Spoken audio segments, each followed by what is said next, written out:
Bismillahirrahmanirrahim. Hello and welcome to program Insight in V News English. Dear viewers, in today's conversation, we will discuss some of the global developments at global level, how international policies, how world order is being reshaped through certain statements made by certain world leaders, including US President Donald Trump, regarding Board of Peace. And he said that Board of Peace could be an alternate for United Nations. Then we will also discuss in today's conversation the US approach towards Greenland and what is the update on Greenland. This Greenland issue has divided Europe and United States, and the military alliance between Europe and United States, although US is part of that North Atlantic Treaty Organization. But what will happen, how US will get this Greenland so far? There is no news that US has backtracked from that particular thing. And then furthermore, from Gaza to Jammu and Kashmir issue. If Gaza is part of the Board of Peace, then in future, can the US president bring Jammu and Kashmir dispute into the Board of Peace and other related developments? We are fortunate to have with us very seasoned journalist, analyst from Belgium, based in Brussels, Mr. Endre Barch. Very warm welcome. Thank you very much. Thank you for inviting me. It's a pleasure to have you in our program. Mr. Endre Barch is senior journalist and analyst based in Brussels. And we would like to, as I said in the opening, how you see certain developments which are now reshaping the global order, particularly the US statements on getting the Greenland by force. And so far, there has been no progress as well as the Greenland going back to United States. US is still stick on this position. And then furthermore, we will discuss other points. So how Europe is viewing this possible use of force by United States to get the Greenland? No way. There will be no force. Not through military? That's no military invention. And also, the US will not get Greenland. That's for sure. But you have to know. US will not get Greenland. No, he will not get. That's 100% sure. Even through negotiations? Even not through negotiations. Through payment? Even Trump doesn't want to have Greenland. But you have to know his personality. He has a certain personality when he says something very high. This is very high. And then they shock the people that whole Europe is shocked. The whole world is shocked. The whole world is shocked. Yes. So how can say the US that I need that land and that just give me because I need it? It's impossible. So they started to think what to do. But Trump only wants to have some military bases there. That's all. That's the story. That's it. That's the story. This is the same with the taxes when he said it's 150 tax to China, or so many taxes on India, so many taxes here and there, and then they went down. But he's always get more than he thinks he can get. Like a European Union, he said, okay, 50%, we need 50%. And then Ursula von der Leyen went there alone without her team. And then she agreed on 15%. And she came back and I said, what the hell? Because before that it was 4.7. So maybe 4.7 would have gone up to 7.5 or 8.5. That would be okay. But 15, it was a fantastic winning to Trump. And this is the same. It's a gangster way of making politics. And it's working. What US is doing. Yeah, what Trump is doing. It's a gangster way of... It's a gangster way of making politics. He's not a politician. He's a businessman. Is Europe scared of his threats and policies? Europe is so scared that you cannot imagine. So scared. Oh, so scared. All the politicians, because they don't Particularly the US statement that I will impose more tariffs on you if you do not support me on Greenland. Yeah, exactly. So, Exactly. So that they don't know how to react on and in that. his speech at World Economic Forum in Davos, he said the United States has been more kind on Europe than Europe has been on the United States. Exactly. So even he went back that we liberated Europe from the Nazis during the Second World War. True. And it was not for free, he said. You have to pay for that. Oh my goodness. Yes, oh my goodness. You see, this is the way how he does politics. How can you react to Is that? he promoting peace or is he promoting war in the world? I mean, US president. No. Won't he? Before that, the Americans always try to find lands, markets, so-called bringing democracy with wars. Worldwide. He went to Iran, Toppling he went to, governments, yes, here, they Venezuela. went there, yes, bringing democracy with war. We can see what happened after the US bombing and ruining Iraq. Hopefully he won't start the same thing in Iran. I think that in Iran the revolution was started by the CIA and Mossad. That's almost for sure, but I don't think that The Iranian revolution. Yes, this revolution. Of The course, current in Iran. the current, when it is going on right so now. since you're talking about Iran, the US aircraft carrier has reached Gulf region.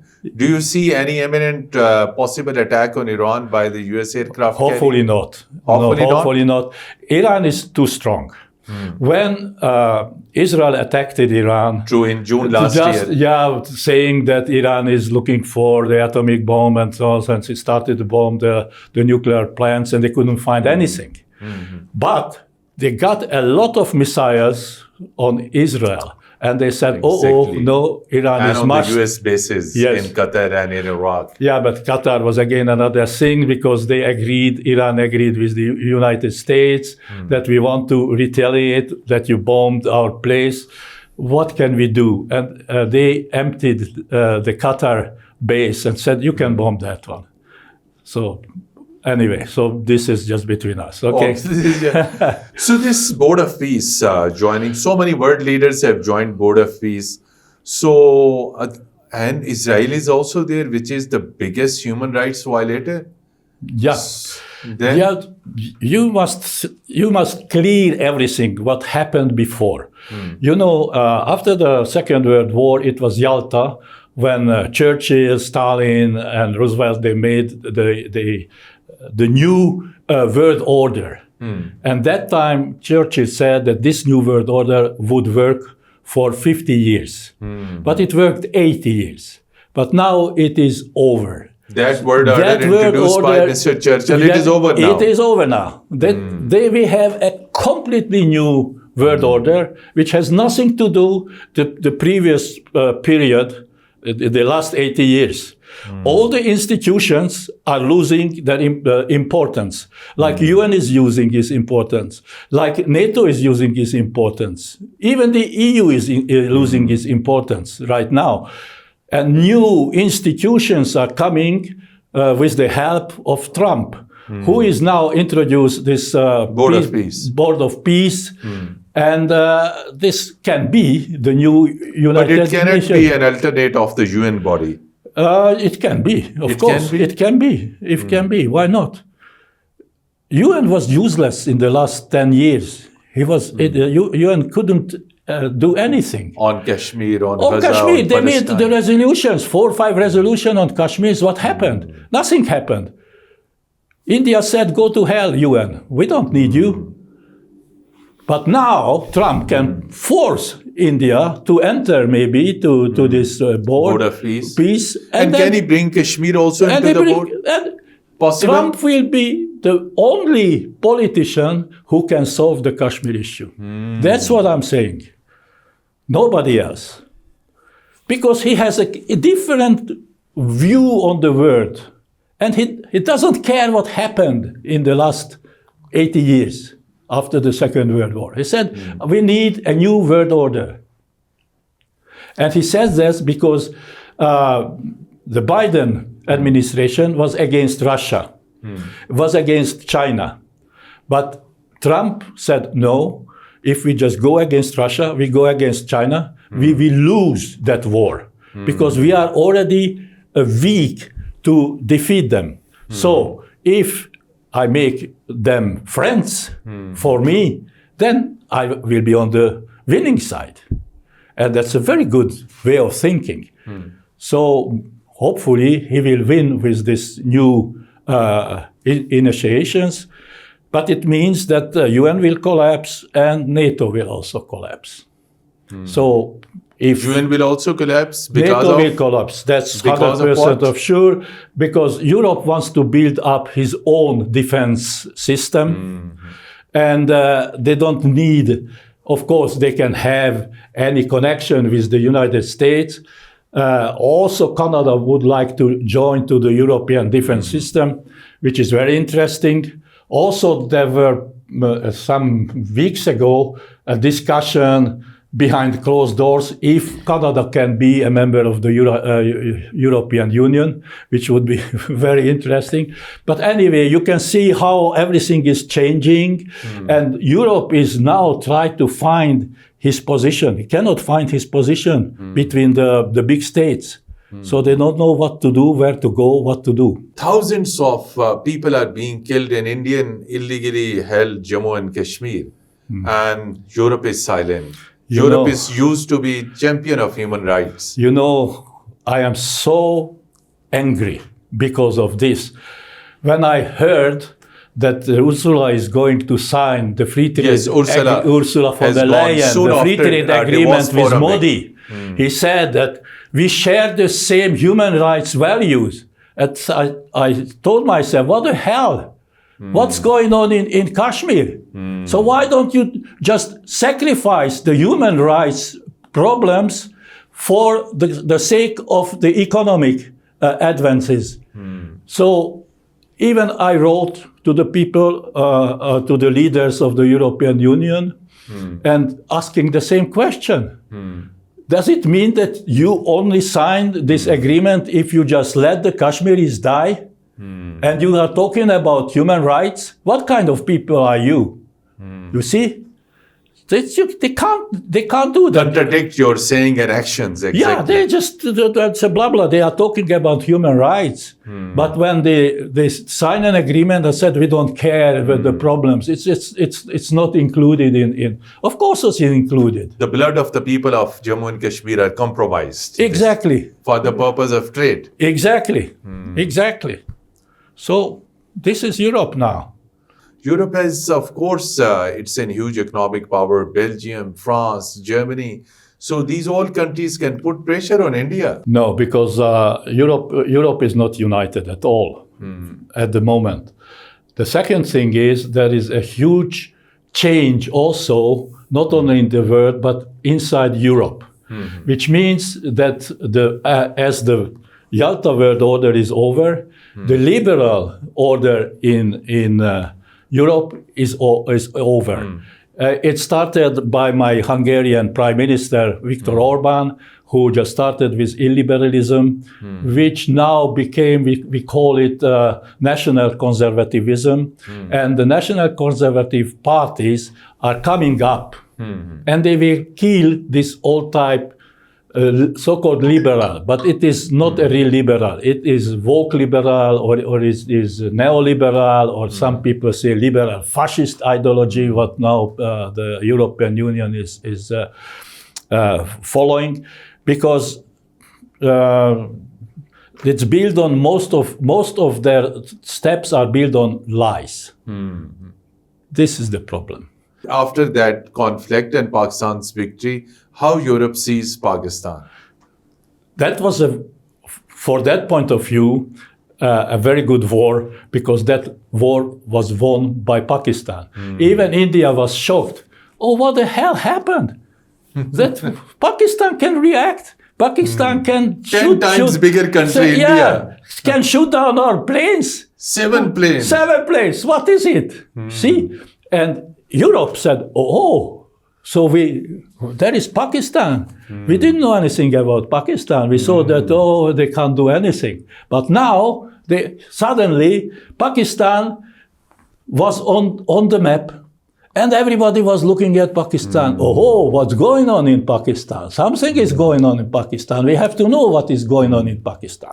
And it gave a very good possibility to Pakistan to open up to the world, to show that we are not closed anymore. We can come up. We are just belonging to the world scenery. We also can have our voice. We can defend the Middle East. True. We have a very important role defending Middle East. True. You see, now after this war, Europe understood what went on. That was very good because that... And it was also defeat to Indian false narrative that India used to propagate against Pakistan, that Pakistan promotes terrorism. Exactly. So the false talking and lying of Modi, it went to the hell. Went to the hell. And Kashmir issue was again highlighted globally. And again, which is very good because during the last years, Ukraine and the Palestine question, which is a horrible thing, we can talk about that too, draw away the attention from Kashmir. But now I think Kashmir is again in the middle of the interest, and Trump, the only one, as I said, who can solve the Kashmir issue. And hopefully he will do that.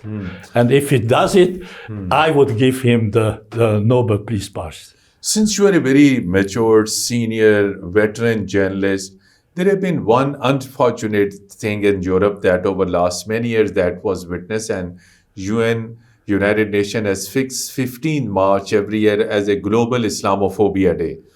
So why there is Islamophobia? Islam is a religion of peace, tolerance, and who are these elements who are promoting this? The problem is that there are parties in Europe and even in the United States who use right-wing parties. The right-wing parties as an excuse that say that Europe is going down because of the Muslims who just arrived to Europe. And this is not true, of course. It is a false thinking because we can see that the Muslim people are already in the government, in the parliament, in business, everywhere. So what are they talking about? You see? But for the poor people who are not educated point people, scoring, perhaps political point scoring, true. But politically is a different. So it's a little could bit. Be some other agenda. What? It could be some other agenda by these right-wing parties. That can be another. It must be another agenda. So this should not happen. This is where the Islamophobic incident should not happen. True. No, it should not happen. Of course, it should not happen. No, that's definitely Respect not. for all religions, faiths, and beliefs should be promoted. Interfaith harmony. Exactly, without any problem. And it is only in the words of the politicians. If you just go into one of the European countries, you go to Belgium, to Brussels, there is no problem with the people there. They are normal people, they live their normal life. Nobody cares. That's only for the parties, to talk about, to use this as an excuse or something. So we have to fight against that. So one of your friend and colleague who has compiled this pictorial book regarding atrocities and brutalities by Indian forces in Kashmir, and his book and his photo exhibition held in Islamabad. It was very brave work. It was very courageous, going all the way to Indian illegally occupied Jammu and Kashmir, getting the genuine pictures and the clicks of the suffering of the people. Your thoughts on this? Yeah, first of all, many thanks to Ali Raza Syed, chairman of Kashmir Council EU, which is based in Brussels. And I have a very good connection to him. And it was his idea to just show the world through a photo book. Sufferings of the people. How the people are suffering in the Indian side of Kashmir, Indian occupied Kashmir. Then, because the photos prove the reality. So when you write something, you can believe it or not. True. But when you can see it with your own eyes, then you can see that what's going on in the reality. So first of all, thanks to Ali Raza Sayed, once again I say, Kashmir Council. And the second one is that he found Cedric, this famous Belgian photographer, who really gave his life and talent to this project. So when we are talking about free media, True. when we are talking about liberal media, we never talk about the journalists who do that. So you have to be really liberal and objective when you do a work like that. So he hasn't accepted any advice or anything. So he himself, as a human being, wanted to show that other human beings whom he can meet personally, how they react, how they live, which are the circumstances they live. Even he could make photos of the Indian army people who were just there, blah, blah, blah, like this, you know. So it was a 7-year program. 7-year program. 7-year program. This pictorial book is result of 7-year program. You know how much work was behind it to get the possibility to go to visit the Indian side of It was Kashmir. very difficult. Very difficult for a journalist who can just made this. Can you imagine if the Modi government knew that? He would be in the prison right now. So this is such a brave work. So Europeans have to understand it, what is behind it. It's not like if I go just to from another European country and I make some photos of this and that. That is true. It was a big danger for him to do this. And he'd done that. So that's why it is such a beautiful work. So you work. think this book exposing Indian atrocities and human rights violation in Indian illegally occupied Jammu and Kashmir will shake the conscience of the European countries? Hopefully, yes. They have to learn. Because the problem is, of course, the politicians, they know what's going on, although Mr. Larry Raza Sayed always sent letters to Ursula von der Leyen and to Kaja Kallas, the High Representative, to save EU Commission, EU Parliament. Exactly, to the Parliament also. When something is happening on the territory, to raise their awareness. And he always gets the answer, we are watching the situation closely. My goodness, diplomatic answer. This is the answer. Diplomatic answer. Every single, whatever we are watching the situation closely. He writes, the answer is that, and what a shame is that. What a shame is that. You see? There should be bold answer condemning these violations, true? Yeah, I remember when the previous prime minister from Azad Kashmir, Farooq Haider came to Brussels. And I went him to the Extension Service, which is the foreign ministry of the European Union, and we sat down with that time who was the high representative, exactly. And then Farooq Haider Khan said that why don't you just ask the Indian government not to use pellet guns against our people, innocent people, because in India, only in Indian side of Kashmir, they use the pellet guns against the innocent people. And people have lost their eyesight, and they are lost paralyzed. Their eyesight, exactly. And then the High Commissioner said that, you know, Prime Minister, that India is not a European Union country, so we can't do anything. My goodness. And then Farooq Haider Khan came very red and said, yes, but those pellet guns are made in Belgium, and Belgium is a European Union country. Why don't you stop them doing this? Selling these guns to the answer was no comment. My goodness. They are selling weapons to India, true? Exactly. And then when the Prime Minister mentioned that, he said no comment. So Europe should stop sending weapons? Yes. Should economically and by trade should that would be the first step. If I am a leading politician of the European Union and I say that they use it against innocent people, I say, no, I don't let them to do that. Of course, but You see? How you see Pakistan's contribution in war against terror? There have been almost American and NATO forces have been 19 years in Afghanistan. Since the withdrawal of the NATO and American forces in 2021, Afghanistan couldn't get stability, and it has again became hub of the terrorists. So, and Pakistan is getting attacks from Afghanistan. Your thoughts? Again, this the usual American story that they left. They brought the democracy to Afghanistan. There is a mullah and government. nothing happened. Years went after years, and nothing happened. Nothing happened. So no democracy. They left Afghanistan, but they let all the arms there. It was American weapons. American weapons. So that Taliban, you can use those weapons against Pakistan. You see? And again, the European Union says, now in Afghanistan we have peace and democracy. That's what the European Union officially is saying. It is an interim Afghan Taliban government. Yes. There is no democracy. So you ought to ask them to come over here and see what they are doing here. And poor Afghanistan is defending itself and fighting against them. They don't know that. So finally, I would like to seek your comment. You have been to Pakistan. You have seen beautiful green Islamabad, peace, security everywhere. What do you think? Pakistan is an ideal country for European investment. European countries and companies should come and invest in diverse field. That's what Pakistan needs: investment.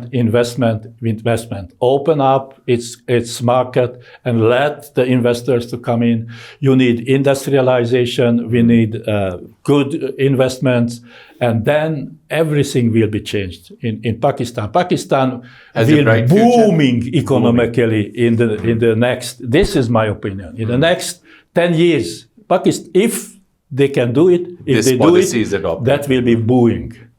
Because there are enormous possibilities. Wherever I went, in Mirpur, wherever, I said, why don't we just invest this and that, tourism, whatever. There are huge possibilities for Pakistan to go ahead. And last question, how Pakistani diaspora is doing in Belgium and in elsewhere in Europe?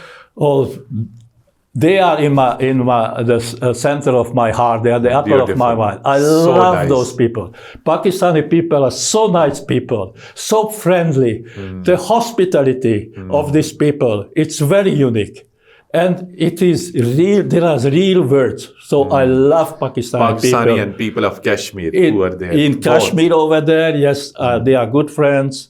I have very good connection with Pakistanis in the last 14 years. And you always enjoy this company. Exactly. And every Sunday I share the dinner with them. So I know everything about Kashmir. Thank you so much indeed. Such a wonderful conversation with you, Mr. Endre, Barch, for your insightful discussion from Europe to Kashmir and India-Pakistan conflict. And your sentiments will definitely boost the morale of the people of Jammu and Kashmir. Thank you so much. Despite your very busy schedule, you spare time and participate in our program, Insight in V News English. Dear viewers, till our next program, goodbye and Khuda Hafiz.